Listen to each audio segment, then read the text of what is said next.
Burma is a very important country in Southeast Asia. It's made up of about 50 to 60 million people, strategically located between India and China, resource-rich. The violent crackdown last week on pro-democracy demonstrators, peacefully protesting, I might add, demonstrated to the world the violent nature of that regime. And that's reality too. The United States can't just continue about its business as if nothing's happened.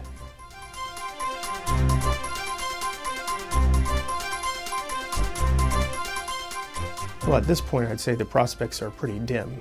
The crackdown on protesters last week in Burma are probably an indication that the protests themselves are fizzling out, as is the democracy movement. What the U.S. can do and what the world can do is try to keep the spotlight on the situation there.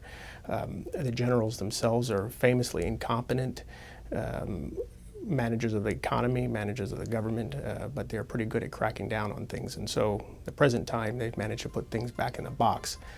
But the biggest mistake we could make is allowing them to do that.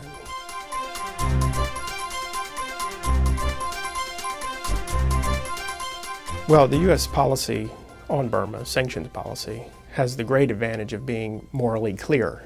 The downside of it is that we have very little leverage in the situation.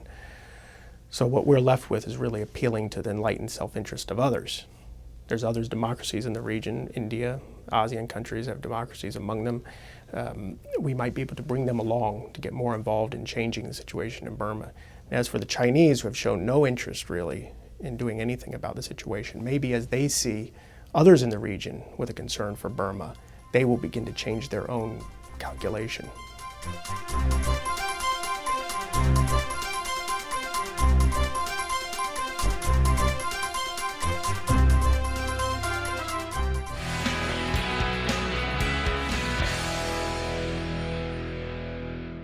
For more information, log on to heritage.org.